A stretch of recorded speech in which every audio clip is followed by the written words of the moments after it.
Bom, essa aqui é a minha. Bom, essa daqui é a minha série que fala sobre memória,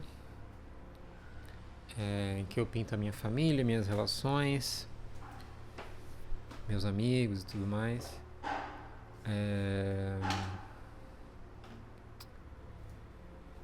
Na questão técnica, assim, da plástica mesmo, eu estou usando tinta acrílica, o suporte é Canva mesmo, a tela, bem tradicional. Para a pintura na técnica, né, eu olho muito para o pós-impressionismo, que é um movimento que eu acho que tem muito a ver com o que eu faço, porque não é só a simples representação, né? Eu também olho para o que eu sinto ao representar isso. Tem muito de mim, né, nessa coisa. Tem uma coisa de eu tentar, de quando eu estou olhando a referência também, é, ela me trazer alguma coisa na composição das cores da fotografia e eu transpor isso com os meus gostos pessoais de cores também. É, Essa coisa de não representar totalmente, de uma maneira totalmente fiel, de uma maneira totalmente não totalmente natural, alguma coisa, de trazer essas, essa subjetividade, eu acho que é importante nisso que eu estou fazendo, porque eu estou falando de memória. E se a gente for olhar registros digitais, registros analógicos, de câmeras analógicas, né, elas também não são o que aconteceu naquele momento de maneira fiel. O JPEG tem as suas limitações, as fotos tiradas no celular têm suas limitações, as fotos tiradas por fotografias analógicas têm uma série de limitações também. Algumas câmeras mais velhas, mais antigas, tiravam fotos que tinham aberrações cromáticas na, nas fotografias, então era uma coisa que não era totalmente fiel à pintura. Mas enfim, é que eu estou pintando sobre memória, me dou liberdade para usar cores que eu acho mais interessantes, que me comovem, que eu acho que fazem sentido para a composição. Não me preocupo tanto com perspectiva e com anatomia.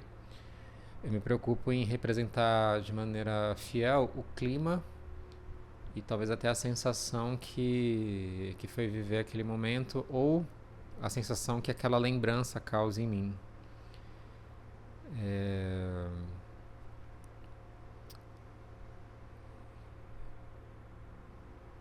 E bom, falando de maneira plástica aqui, eu acho que ainda a pintura precisa, na parte do chão, ter uma complexidade maior ainda, talvez com tons de vermelhos. Eu acho que as cadeiras estão boas, acho que as cadeiras é para esse caminho mesmo, mas eu acho que o chão, tanto a parte clara como a parte das sombras, ainda tem que ter alguma coisa, alguma complexidade que eu acho que, por mais que tenha uma textura que seja interessante, ainda falta algum tipo de transição tonal para fazer sentido. O clima da pintura no geral está muito interessante, mas o fato desse chão estar desse jeito e o chão ocupar grande parte do espaço da pintura me pega um pouco. Então eu acho que ainda precisa de um trabalho nesse ponto aí. É... Bom, vou continuar trabalhando agora e vendo o que dá. Pode ser que eu chegue no resultado, pode ser que eu simplesmente desista e volte depois, em outro tempo, outro momento. É... E é isso. Tem vários pontos da pintura que eu acho muito, muito interessantes. A figura do rapaz no centro, que seria o meu irmão, ela, eu acho que é isso. Não vai mudar disso não. Eu olhei por alguns dias para essa pintura, eu acho que nele tá resolvido. É mais o entorno. Eu acho que ele tá muito bem colocado nessa pintura, a composição. A perspectiva tá distorcida a ponto de ele parecer maior do que talvez fosse na fotografia. Mas como eu falei, a perspectiva e a anatomia para mim são coisas secundárias. A justa posição de cor é o que eu tento trazer de ponto alto nessas minhas composições na tela.